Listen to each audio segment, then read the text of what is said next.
ನಮಸ್ಕಾರ ಎಲ್ಲ ಚಾಂಪಿಯನ್ಸ್ಗೂ. Are you ready for the C T exam? So ನಾಳೆನೇ ಇದೆ. ಫಸ್ಟ್ ಆಫ್ ಆಲ್ ನಾನು ಪ್ರತಿ ಸಲ ಹೇಳೋದಂಗೆ same, please please please don't don't don't get panic ಅಥವಾ ಭಯ ಆಗೋ ಯಾವುದೇ ನೆಸೆಸಿಟಿನೂ ಇಲ್ಲ. You have prepared, believe in yourself. ಈಗ ಹೇಳ್ತಿದ್ದೀನಿ, all the very best for your exams. ಸಕ್ಕದಾಗಿ ಮಾಡ್ತೀರಾ, ಬಟ್ ಯಾವುದೇ ಕಾರಣಕ್ಕೂ ಡೋಂಟ್ ಗೆಟ್ ಪ್ಯಾನಿಕ್. ಭಯ ಪಡೋ ಯಾವುದೇ ನೆಸೆಸಿಟಿ ಇಲ್ಲ. ಸೊ ನಾಳೆ ಯಾವುದು? Physics, chemistry. ಸೊ ಇಲ್ಲಿ ಈ ವಿಡಿಯೋ ನಾನು ಹೇಳೋಕ್ಕೆ ಇಷ್ಟಪಡ್ತಿರೋದು timings, because timings is very important. So ಇಷ್ಟು ದಿನ ಏನು ಮಾಡಿರ್ತಾರೆ, ಎಕ್ಸಾಮ್ಗೆ ಹೋದಾಗ ಕೈಯಲ್ಲಿ ವಾಚ್ ಇರುತ್ತೆ, ಸೊ ಆರಾಮಾಗಿ ನೋಡ್ಕೊಂಡು ಬರೀತಿರ್ತೀರ. That does not happen in C T. ಎಲ್ಲೋ ಒಂದು ಕಡೆ ಎಲ್ಲೋ ವಾಲ್ ಕ್ಲಾಕ್ ಇರ್ಬೋದು, ಬಟ್ ಆ ವಾಲ್ ಕ್ಲಾಕ್ ಏನು ಯೂಸ್ ಇರಲ್ಲ, ಬಿಕಾಸ್ ಎಲ್ಲೋ ಲಾಸ್ಟಿಗಿತ್ತು, ಫಸ್ಟಿಗಿತ್ತು. ಸೊ ನಿಮಗೆ ಕಾಣಿಸ್ತಾನೆ ಇರಲ್ಲ ಆ್ಯಂಡ್ ಪ್ರತಿ ಸಲ ನೋಡೋಕ್ಕಾಗಲ್ಲ. ಸೊ ಚಿಂತೆ ಮಾಡಬೇಡ್ರಿ. ಸೊ ಏನು ಸ್ಟ್ರಾಟಜಿ ಯೂಸ್ ಮಾಡ್ಬೋದು ಅಂತಲೂ ಹೇಳ್ತೀನಿ, because it is very important. So last 5 minutes ಏನಿದೆಯಲ್ಲ, ಅಂದರೆ ನಿಮ್ಮ ಎಕ್ಸಾಮ್ ಬರೀಬೇಕಾದ್ರೆ ಲಾಸ್ಟ್ 5 ಮಿನಿಟ್ಸ್ ಏನಿದೆಯಲ್ಲ, so that is very very very very important. Okay, so and one more important thing, ಯಾವುದೇ ಕ್ವಶನ್ನು ಬಿಡಕ್ಕೆ ಹೋಗಬೇಡ್ರಿ. ಅದನ್ನು ಲಾಸ್ಟಿಗೆ ಹೇಳ್ತೀನಿ ಏನು ಅಂತ. ಸೊ ಫಸ್ಟ್ ಬೆಲ್ಲು 10:20 ಅಥವಾ 2:20 ಇರುತ್ತೆ. ಸೊ ಏನು ಮಾಡಬೇಕು? ಒಳಗೆ ಹೋಗಬೇಕು and valid I D card ಇರಬೇಕು. ನಿಮ್ಮ C E T admission form ಜೊತೆ ವ್ಯಾಲಿಡ್ ಐ ಡಿ ಕಾರ್ಡು ಇರಬೇಕು. ನಾನು ಸಪ್ರೇಟ್ ವೀಡಿಯೋನೇ ಮಾಡಿದ್ದೀನಿ, ಅಂದರೆ ಡೂಸ್ ಆ್ಯಂಡ್ ಡೋಂಟ್ಸ್, ಏನೇನು ಮಾಡಬೇಕು ಏನು. ಸೊ ಐಡೆಂಟಿಟಿ ಕಾರ್ಡ್ ಯಾವುದ್ಯಾವುದು ಅಂತೆಲ್ಲ ಹೇಳಿದ್ದೇನೆ. ಸೊ ಅದನ್ನು ಮತ್ತೆ ಹೇಳೋಕ್ಕೆ ಇಷ್ಟಪಡಲ್ಲ. ಸೊ ಕೆಳಗೆ ಡಿಸ್ಕ್ರಿಪ್ಷನಲ್ಲಿ ಇರುತ್ತೆ, ಚೆಕ್ ಮಾಡಿರಿ. ಫೈನ್.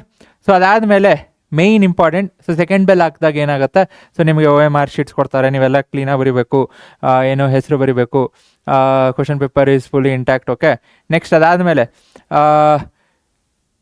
10:40ವರೆಗೂ ಏನೂ ಇಲ್ಲ. ಸೊ ನಿಮಗೆ 10:35, ಸೊ ಇಲ್ಲೆಲ್ಲೋ ಇದೆ.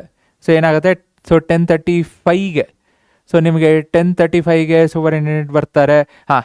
10:35 ಅಥವಾ 2:35 ಬಂದಾಗ ಕ್ವಶನ್ ಪೇಪರ್ ಪ್ಯಾಕೆಟ್ ನಿಮಗಲ್ಲ, ಸೊ ಇನ್ವಿಜಿಲೇಟರ್ ಏನಿರ್ತಾರೆ ಅವ್ರಿಗೆ ತಂದು ಕೊಡ್ತಾರೆ, ಅವ್ರು ಓಪನ್ ಮಾಡ್ತಾರೆ. ಸೊ ಎಲ್ಲ ಡಿಸ್ಟ್ರಿಬ್ಯೂಟ್ ಮಾಡ್ತಾರೆ 10:35ಗೆ. ಸೊ 10:40 ಥರ್ಡ್ ಬೆಲ್ ಹೊಡಿತು ಅಂದರೆ ಟಕ ಅಂತ ಸ್ಟಾರ್ಟ್ ಮಾಡ್ಬೋದು. ಪ್ರಾಕ್ಟೀಸ್ ಅಲ್ಲ, ಸಾಲ್ವ್ ಮಾಡೋದಕ್ಕೆ. ಸೊ ಈ ಸಾಲ್ವ್ ಮಾಡಬೇಕಾದ್ರೆ ಆ್ಯಂಡ್ ನಿಮಗೆಲ್ಲೂ ಯಾರು ಟೈಮ್ ಹೇಳ್ತಿರಲ್ಲ, ಟೈಮ್ ವಾಚ್ ಇರಲ್ಲ. So you have to be quick. You cannot waste time. So you have to be really quick. So ಅದು 1 ನಿಮಿಷ ತೊಗೊತ, 1 ನಿಮಿಷ ಜಾಸ್ತಿ ತೊಗೊತ, ಕಮ್ಮಿ ತೊಗೊತ ಅಂತೂ ಹೇಳೋಕ್ಕೆ ಯಾರೂ ಇರಲ್ಲ. ಸೊ ಪ್ರಾಕ್ಟೀಸ್ ಇತ್ತು ಅಂದರೆ, ಆ್ಯಂಡ್ ಇಲ್ಲ ಅಂದರೂ ಚಿಂತೆ ಮಾಡಬೇಡ್ರಿ, you will do it. Okay, so ನಿಮಗೆ ನೆಕ್ಸ್ಟ್ ಇನ್ಫಾರ್ಮ್ ಮಾಡೋದು ಯಾವಾಗ? ಇದರ್ 11:10 ಆರ್ 3:10, ವಿಚ್ ಇಸ್ 30 ಮಿನಿಟ್ಸ್, 30 ನಿಮಿಷ ಆದಮೇಲೆ. ಸೊ ಅರ್ಧ ಗಂಟೆ ಆದಮೇಲೆ, ಅರ್ಧ ತಾಸು ಆದಮೇಲೆ ನಿಮಗೊಂದು ಬೆಲ್ ಹಾಕ್ತಾರೆ, which means that 30 minutes is over. So 30 minutes ಆಗಿದೆ. ಸೊ ಆ 30 ಮಿನಿಟ್ಸಲ್ಲಿ by that time you should have answered minimum 25 questions answer ಮಾಡಿರಬೇಕು. Are you have to be really quick. So the problem ಅಂದರೆ timings problem comes mainly for maths and physics to some extent. ಯಾವಾಗ if you are having ಈಗ versions ಬೇರೆ ಇರೋದ್ರಿಂದ, so first ವರ್ಷನಲ್ಲಿ ಅಂದರೆ ಯಾವುದೋ ಒಂದು ವರ್ಷನಲ್ಲಿ, ಯಾವ ವರ್ಷನೂ ಗೊತ್ತಿಲ್ಲ, ಸೊ ಯಾವುದೋ ವರ್ಷನಲ್ಲಿ ಸ್ಟಾರ್ಟಿಂಗ್ ಏನೋ ನ್ಯೂಮರಿಕಲ್ಸ್ ಜಾಸ್ತಿ ಇತ್ತು, ಫಿಸಿಕ್ಸ್ ಫಾರ್ ಎಕ್ಸಾಂಪಲ್ ತೊಗೊಂಡಂಗಿದ್ರೆ. ಸೊ ಅಲ್ಲಿ ನಿಮಗೆ ಆಬ್ವಿಯಸ್ಲಿ ಟೈಮ್ ಜಾಸ್ತಿ ಆಗುತ್ತೆ. ಸೊ ನಿಮಗೆ ಗೊತ್ತಾಗಬೇಕು, ಓಕೆ ನ್ಯೂಮರಿಕಲ್ಸ್ ಜಾಸ್ತಿ ಇತ್ತು, so this has taken more time. The rest ಏನಿರುತ್ತೆ ನಿಮಗೆ ಡೈರೆಕ್ಟ್ ಕ್ವಶನ್ಸ್ ಇರ್ಬೋದು ಅಥವಾ ನ್ಯೂಮರಿಕಲ್ಸ್ ಕಮ್ಮಿ ಇರ್ಬೋದು. ಸೊ ಆಬ್ವಿಯಸ್ಲಿ ಅದು ಕಮ್ಮಿ ಟೈಮ್ ತೊಗೊಳತ್ತೆ. You should be able to analyse and say that okay ನಾನೇನು ಟೈಮ್ ತೊಗೊಂಡಿದ್ದೀನಿ, that is fine. It's not like ನಾನು I am running out of time ಅಥವಾ ನನಗೆ ಟೈಮ್ ಜಾಸ್ತಿ ಇದೆ ಅಂತಲೂ ನೀವು ನೆಗ್ಲೆಕ್ಟ್ ಮಾಡ್ಬೋದು. The other way round. ಹೇಗೆ? ಈಗ ಸ್ಟಾರ್ಟಿಂಗ್ ಯಾವುದೋ ಒಂದು ವರ್ಷನಲ್ಲಿ ಸ್ಟಾರ್ಟಿಂಗ್ ಎಲ್ಲ ಡೈರೆಕ್ಟ್ ಕ್ವಶನ್ಸ್ ಇತ್ತು ಫಿಸಿಕ್ಸು, ನೀವು still you are able to do only 25 questions ಅಂದರೆ it's not you are not matching with the time. ಯಾಕೆ? ಇನ್ನೊಂದು ಸೆಕೆಂಡ್ ಹಾಫಲ್ಲೋ ಅಥವಾ ಇನ್ನೊಂದರಲ್ಲೋ ನ್ಯೂಮರಿಕಲ್ಸ್ ಜಾಸ್ತಿ ಇತ್ತು ಅಂದರೆ ಅವಾಗ ಏನಾಗುತ್ತೆ, ಆಬ್ವಿಯಸ್ಲಿ ಟೈಮ್ ಜಾಸ್ತಿ ಬೇಕು ತಾನೆ. ಸೊ ಆ ಒಂದು analysis you should be able to do it. So ಮ್ಯಾಥ್ಸಲ್ಲಿ ಅಂದಾಗ it's not, you cannot say that okay ಇದು ಹಿಂಗೆ ಅದು ಹಂಗೆ ಅಂತ, ಬಿಕಾಸ್ ಪ್ರಾಬ್ಲಮ್ ಸಾಲ್ವ್ ಮಾಡೋದಿರುತ್ತೆ.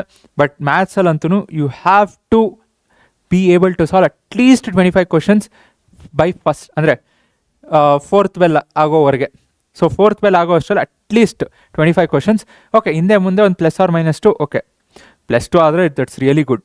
ಸೊ -2 ಆದರೆ ಓಕೆ, ಬಟ್ ಅದಕ್ಕಿಂತ ಕಮ್ಮಿ ಆಗೋದು ಬೇಡ. 20 questions is not okay, but you should not ಅದಕ್ಕಿಂತ ಜಾಸ್ತಿನೇ ಇಟ್ಕೊಳ್ಳಿ. ಓಕೆ, ಆ್ಯಂಡ್ ಮಾಡಬೇಕಾದ್ರೆ ಕೆಲವೊಂದು ಜಾಸ್ತಿ ಸ್ಟಾರ್ಟಿಂಗಲ್ಲೇ ಟಫ್ ಕ್ವಶನ್ಸ್ ಬಂತು ಅಂದರೆ ಯಾರು ಏನೂ ಮಾಡೋಕ್ಕಾಗಲ್ಲ, ಅದಕ್ಕೆ ಹೇಳ್ತಿರೋದು. ಸೊ ಆ ಒಂದು ಅನಾಲಿಸಿಸ್ ಇರಬೇಕು.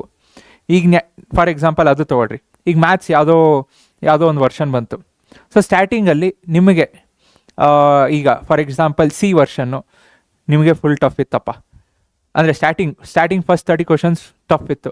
ಅವಾಗ ಏನು ಮಾಡೋಕ್ಕಾಗತ್ತೆ, ಆಬ್ವಿಯಸ್ಲಿ ಟೈಮ್ ಜಾಸ್ತಿ ತೊಗೊಳತ್ತೆ. ಸೊ ಆ ಒಂದು ನಿಮ್ಗೆ ಗೊತ್ತಿರಬೇಕು, ಓಕೆ ಇದೆಲ್ಲ ಟಫ್ ಕ್ವಶನ್ಸ್ ಇದೆ. ಸೊ ಮುಂದೆ ಜಸ್ಟ್ ಒಂದು ಗ್ಲಾನ್ಸ್ ಕೊಟ್ರಿ ಅಂದರೆ ಇದೆಲ್ಲ ಈಸಿ ಕ್ವಶನ್ಸ್ ಇದೆ, I can able to solve ಅಂತ ಗೊತ್ತಾದ್ರೂ ಆ ಟೈಮ್ ಮ್ಯಾನೇಜ್ಮೆಂಟ್ ಏನಾಗುತ್ತೆ, ಅಡ್ಜಸ್ಟ್ ಆಗುತ್ತೆ. So time is very important right C E ಟಿಲಿ. ಸೊ ಅದಕ್ಕೆ ನೆಕ್ಸ್ಟ್ ಅದಾದಮೇಲೆ ನೆಕ್ಸ್ಟ್ 5th ಬೆಲ್ ಯಾವಾಗ ಆಗುತ್ತೆ? ಸೊ 5th ಬೆಲ್ ಆಗೋದು 11:30 ಅಥವಾ 3:30. ಸೊ ಏನಾಗುತ್ತೆ, inform the 20 minutes are remaining for the exam to end. So last 20 minutes ಇರುತ್ತೆ ಯಾವಾಗ 5th ಬೆಲ್ ಆದಾಗ. ಸೊ ಯಾವಾಗ ಎಲ್ಲಿಗೆ ಸ್ಟಾರ್ಟ್ ಆಗಿರುತ್ತೆ? ಸೊ ನಿಮಗೆ ಸ್ಟಾರ್ಟ್ ಆಗೋದು 10:40ಗೆ. ಸೊ 11:30 ಅಂದರೆ so it's almost like 50 minutes ಆಗಿರುತ್ತೆ, ಇನ್ 20 minutes ಇರುತ್ತೆ. ಸೊ 5th ಬೆಲ್ ಆದಾಗ ಲಾಸ್ಟ್ 20 minutes ಇದೆ ಅಂತ ಹೇಳ್ತಾರೆ. ನಾವಿಲ್ಲಿ ಆಫ್ಲೈನ್ ಮಾಡಿದಾಗ ಅದೇ ಮಾಡಿದ್ವಿ. ಸೊ ಇದೇ ಪ್ಯಾಟ್ರನ್ನ ಹೇಳ್ತಿದ್ವಿ, ಬೆಲ್ ಆಗ್ತಿರಲ್ಲ ಬಟ್ ಇನ್ಫಾರ್ಮ್ ಮಾಡ್ತಿದ್ವಿ. ಓಕೆ, ಸೊ ಲಾಸ್ಟ್ 20 minutes ಇದ್ದಾಗ ಎಷ್ಟು ಕ್ವಶನ್ಸ್ ಇರಬೇಕು? ರಫ್ಲಿ ಅರೌಂಡ್ 10 to 15 ಕ್ವಶನ್ಸ್. 10 ಕ್ವಶನ್ಸ್ ಉಳಿದಿತ್ತು ಅಂದರೆ ಅಮೇಝಿಂಗ್. ಇಲ್ಲ 15 ಕ್ವಶನ್ಸ್ ಇತ್ತು ಅಂದ್ರೂ okay, not bad enough. Again depending on the versions, ಹೇಳೋಕ್ಕಾಗಲ್ಲ. So and you should be able to say ನಾನು ಇಷ್ಟವರೆಗೂ ಏನು ಕ್ವಶನ್ಸ್ ಮಾಡಿದ್ದೀನಿ ಈಸಿ ಇತ್ತು ಅಂದರೆ ನೀವು ರಿಲ್ಯಾಕ್ಸ್ ಆಗೋಕ್ಕಾಗಲ್ಲ, because the next set of questions might be difficult. So at any point of time you cannot relax and you should not relax. Okay, ಯಾಕೆ? Because last 5 minutes, 6th bell ಆಗ್ದಾಗ ಏನಾಗುತ್ತೆ, so this only 5 minutes are remaining for the exam to end. So last 5 ನಿಮಿಷ ಇರುತ್ತೆ, ಕರೆಕ್ಟಾಗಿ ಕೇಳಿಸ್ಕೊಳ್ಳಿ. ಈ 5 ನಿಮಿಷ ನಿಮಗೆ ಹೆಂಗಿರಬೇಕು ಅಂದರೆ, ಯಾವುದಾದ್ರೂ ಮಿಡಲ್ ಏನಾದರೂ ಕ್ವಶನ್ಸ್ ಬಿಟ್ಟಿದ್ದೀನಾ, ಅರ್ಧಕ್ಕೆ ನಿಲ್ಲಿಸಿದ್ದೀನಾ, because you can complete that. And ಯಾವುದೋ ಹೊಸದಾಗಿ ಕ್ವಶನ್ ಸಾಲ್ವ್ ಮಾಡೋದು, ಡೈರೆಕ್ಟ್ ಕ್ವಶನ್ಸ್ ಇಲ್ಲ, ಅದು ಟೈಮ್ ತೊಗೊತಿದೆ. ಫಾರ್ ಎಕ್ಸಾಂಪಲ್ ಜಸ್ಟ್ ಇಮ್ಯಾಜಿನ್, ಯಾರಿಗೂ ಆಗೋದು ಬೇಡ, ಆಗಲ್ಲ. ಸೊ ಲಾಸ್ಟ್ 5 ನಿಮಿಷ ಇದ್ದಾಗ assume that you still have 5 questions. ಆ 5 ಕ್ವಶನ್ಸೂ ಜಸ್ಟ್ ಗ್ಲಾನ್ಸ್ ಮಾಡಬೇಕು. ಆ ಗ್ಲಾನ್ಸ್ ಹೆಂಗಿರಬೇಕು ಅಂದರೆ, okay am I able to solve directly fastest way, ಯಾವುದಾದ್ರು ಕ್ವಿಕ್ ಆಗುತ್ತೆ ಅದನ್ನು ಕ್ವಿಕ್ಕಾಗಿ ಮಾಡಬೇಕು. ಮಾಡಾದಮೇಲೆ go back and solve the unsolved. ಅಂದರೆ ಈಗ ಯಾವುದೋ ಒಂದು ಅರ್ಧ ಬಿಟ್ಟಿರ್ತೀರ, ಬಿಕಾಸ್ ಅರ್ಧ ಬಿಟ್ಟು ಸಾಲ್ವ್ ಮಾಡೋದಕ್ಕಿಂತ, ಅಂದರೆ ಏನು ಅರ್ಧ ಸಾಲ್ವ್ ಮಾಡಿರ್ತೀರ ಅದನ್ನು ಫುಲ್ ಕಂಪ್ಲೀಟ್ ಮಾಡೋದಕ್ಕಿಂತ ಹೊಸದಾಗಿ ಯಾವುದೋ ಡಿಫಿಕಲ್ಟ್ ಕ್ವಶನ್ ತೊಗೊಳೋದು that's not advisable in the last 5 minutes. So ಯಾವ್ದು ಅರ್ಧ ಮಾಡಿರ್ತೀರ ಅದನ್ನು ಫುಲ್ ಮಾಡಿರಿ, if you are able to do it. ಇಲ್ಲಾಂದರೆ ಜಾಸ್ತಿ ಟೈಮ್ ತೊಗೊಳಕ್ಕೆ ಹೋಗ್ಬೇಡ್ರಿ, ಮಾರ್ಕ್ ಮಾಡಿರಿ. You might have left it right. So ಈಗ ಯಾವುದೋ 15th ಕ್ವಶನು ಸಾಲ್ವ್ ಮಾಡೋಕ್ಕೆ ಟೈಮ್ ತೊಗೊತಿತ್ತು, ಲಾಸ್ಟ್ ಮಾಡೋಣ ಅಂತ ಬಿಟ್ಟಿರ್ತೀರ. ಸೊ ಅದನ್ನೆಲ್ಲ ಚೆಕ್ ಮಾಡಬೇಕಲ್ಲ. ಸೊ ಲಾಸ್ಟ್ 5 minutes ಅಲ್ಲಿ ಅದು ಮಾಡಲೇಬೇಕು. Give preference for that. Okay, so ಅದಾದಮೇಲೆ ಎಲ್ಲ ಅನ್ಸಾಲ್ವ್ಡ್ ಕ್ವಶನ್ಸು ಸ್ಟಾರ್ಟಿಂಗಿಂದ ಏನಿರುತ್ತೆ ಅದನ್ನು ಮುಗಿಸಿ ಅಟ್ಲೀಸ್ಟ್ ಲಾಸ್ಟ್ 1 ನಿಮಿಷ ಆದ್ರೂ ಏನು ಬಿಟ್ಟಿರ್ತೀರ, BBB CCC ಯಾವುದೋ ಒಂದಾದರೂ, or which is the closest answer. ನಿಮ್ಗೇನೋ ಅನ್ನಿಸ್ತಪ್ಪ ಈ ಕ್ವಶನ್ ತುಂಬ ದೊಡ್ಡದು ಕಾಣಿಸ್ತು. ಸೊ ಆವಾಗ ಈಗ ಬೆಸ್ಟ್ ಎಕ್ಸಾಂಪಲ್ ಅಂದರೆ ಈಗ ಮ್ಯಾಟ್ರಿಕ್ಸು ಡಿಟರ್ಮಿನೆಂಟ್ ಸಾಲ್ವ್ ಮಾಡ್ಬೇಕಾದ್ರೂ ಹೇಳ್ತಿದ್ದೆ. ಮ್ಯಾಟ್ರಿಕ್ಸು ಡಿಟರ್ಮಿನೆಂಟ್ಸ್ ಯಾವುದೋ ದೊಡ್ಡ ಕ್ವಶನ್ಸ್ ಬಂತು, the probability of the answer being is 0 ಅಥವಾ 1 ಅಥವಾ ಡಿಟರ್ಮಿನೆಂಟ್ ಅಂತ ಏನೋ ಕೇಳಿದಾಗ, so you can easily say that okay 1 ಇರುತ್ತೋ 0 ಇರುತ್ತೋ ಅಂತ, ಬಿಕಾಸ್ ಕ್ವಶನ್ ದೊಡ್ಡದಾಯಿತು ಅಂದರೆ ಆನ್ಸರ್ನ ನಿಮ್ಗೆ ಈಸಿ ಮಾಡೋಂಗೆ ಕೊಟ್ಟಿರ್ತಾರೆ. ಸೊ ಅದು ಯಾವ ಆಪ್ಷನ್ ಇದೆ ಅದು ಮಾರ್ಕ್ ಮಾಡಿರಿ. Okay, so last 5 minutes is very crucial. Okay, so ಅದಾದಮೇಲೆ ಏನು ಮಾಡ್ತಾರೆ, ಎಲ್ಲ ಮುಗೀತು ಫೈನ್. ಅಲ್ಲಿ ಕಲೆಕ್ಟ್ ಮಾಡೋಕ್ಕೆ ಬರಬೇಕಾದ್ರೆ OMRನ ಮಾರ್ಕ್ ಮಾಡೋಕ್ಕೆ ಹೋಗ್ಬೇಡ್ರಿ.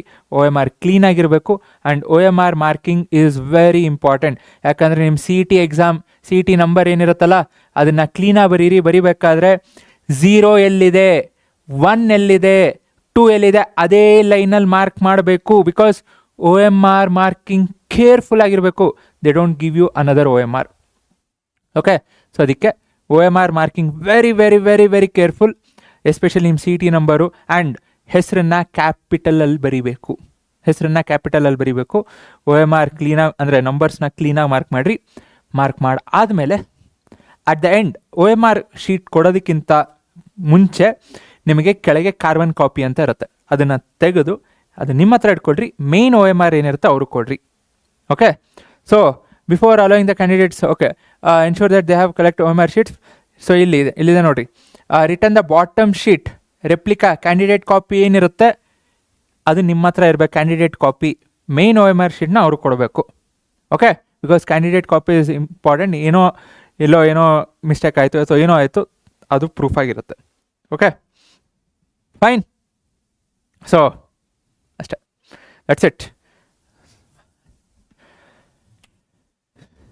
ಚೆಂದ ಚಿತ್ರಾನ್ನ ಮಾಡ್ತೀರಾ, ಓಕೆನಾ? So that's it. And wholeheartedly ಇಷ್ಟೆಲ್ಲ ಏನು ಎಫರ್ಟ್ಸ್ ಹಾಕಿರ್ತೀರ ರಿಲ್ಯಾಕ್ಸ್ ಆಗಿ ಹೋಗ್ಬರೀರಿ. From the entire team of simplified minds, wholeheartedly we wish you all the very best for your exams. ಚೆಂದ ಚಿತ್ರಾನ್ನ ಮಾಡ್ತೀರಾ, ಮಾಡಿರಿ. We will be there even after your exams. Okay, all the very best. Do well. Thank you. Bye bye. Take care. ಜೈ ಹಿಂದ್, ಜೈ ಕರ್ನಾಟಕ.